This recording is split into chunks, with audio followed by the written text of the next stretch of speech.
Hi, James. How you doing? I don't know. It's been a long day for you, hasn't it, James?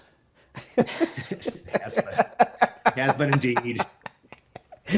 Okay, so I understand you got two more after me and you're done for the day, so you can go out and do what you got to do, right? Exactly. I gotta move. I hear you. James Thomas, I'm here today with New York Times best-selling author James Rollins, and we're here to talk about his brand new book, Kingdom of Bones. Good morning, James. How are you? I'm doing very well. Thank you, James. Well, great. Tell us a little bit about the story because it seemed like affecting some current events. Yeah, from the larger standpoint, the story is a big jungle epic adventure. It starts with when all hell breaks loose at a UN relief camp deep in the African Congo. Men, women, children are found to be in this dull catatonic state while the environment around them is more predatory, more dangerous, more toxic. It's evolving at an exponential rate. And it's not just happening in the one village, it's spreading rapidly across Africa, threatening the rest of the globe. And it's up to our heroes of the book, Sigma Force, to get in there and figure out what's going on and to hunt for a secret that's buried at the heart of the African continent at a cursed place known as the Kingdom of Bones. But the story basically it sort of sheds a light on our place in the natural world and also sort of sheds a light a bit on what's going on with this current pandemic. Yeah, it does. So let's talk a little bit about your journey from veterinarian to best-selling novelist.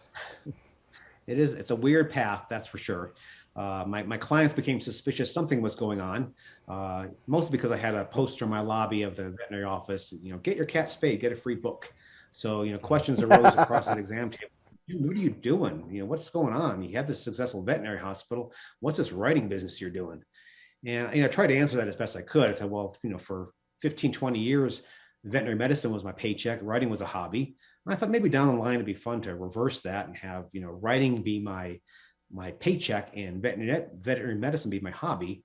And I always resent when someone says former veterinarian because I'm still licensed. I still do veterinary work. I work with do charity work with a organization that traps feral cats, wild cats. They bring them to the shelter. I spend one Sunday a month spaying and neutering them. So all I do now with my veterinary career is remove genitalia. So, but it's a hobby. So I think at this point I've achieved my goal. So it was a strange trajectory from veterinarian to writer. A lot of authors, a lot of lawyers become authors because I think they don't like their job. Not very many veterinarians stray from the field because we like our jobs. That sounds interesting.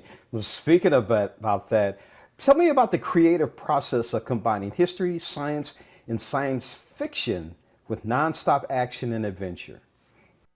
It's I grew up reading a bunch of different genres from fantasy to science fiction to thrillers to war novels. And so whenever I teach writing, I always tell people you should write what you love to read. So since that's what I love to read, that's why I'm sort of decided to write. So I'm always looking for that historical mystery, a piece of history that ends in a question mark, something I can solve within the pages of a novel.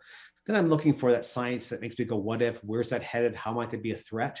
And then I'm trying to find a place to set that, to cobble those two together and build a giant roller coaster of an adventure.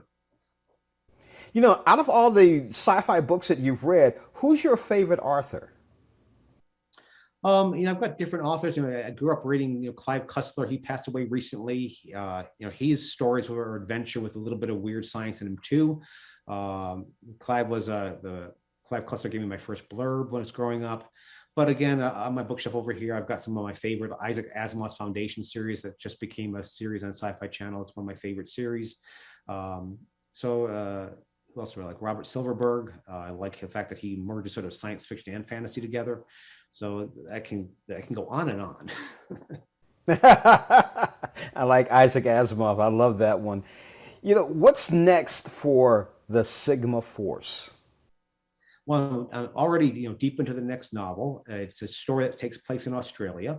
It deals with the early colonial history of Australia. It deals with Aboriginal mythology, and it deals with a treasure hunt across the globe for an artifact that might prove that we're not alone in the universe. I agree with you on that. Now, tell us about your support of American veterans. I did a U.S. tour of authors to Iraq and Kuwait during the end of the last war. during the winter of 2010, I believe. And when I came back, I knew I wanted to help veterans, and I was approached by USA Cares. It's a great organization. They raise emergency funds for vets in need. They're not loans, they're basically money in your pocket, and they're very good at it. They're very efficient. For every dollar they raise, 98 cents goes into the pocket of a veteran. And I also am now working with US for Warriors. It's a great organization that started in San Diego, is now spreading nationwide. They have a great mentorship program where they encourage veterans to tell their story, whether it's for publication, whether it's just for a testament they can leave for their family, whether it's to get what's in their head on papers for health reasons. It's a great program, and I'm honored to be a part of it. Now, you have a YouTube channel. Tell us about that. Yeah, I mean, I'm very active in social media. My website, jamesrollins.com, is sort of the encyclopedia of James Rollins. If you want to know about the books, if you want to know about my upcoming book tour, if you want to be a writer, there's a whole section on my tips I learned on how to write. There's a section of, again, if you want to contact the veterans organizations there. And then I'm active on social media, Facebook, Instagram, YouTube, Twitter. I probably spent too much time on social media. I think if I wasn't spending so much time on social media, I could probably get another book written every year. James, you said Facebook. That means I'm going to go to Facebook after this interview and send a friend request. Please do.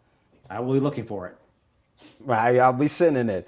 We've been talking today with New York Times bestselling author James Rollins about his latest Sigma Force series, the 16th in the series, Kingdom of Bones. Thanks again, James.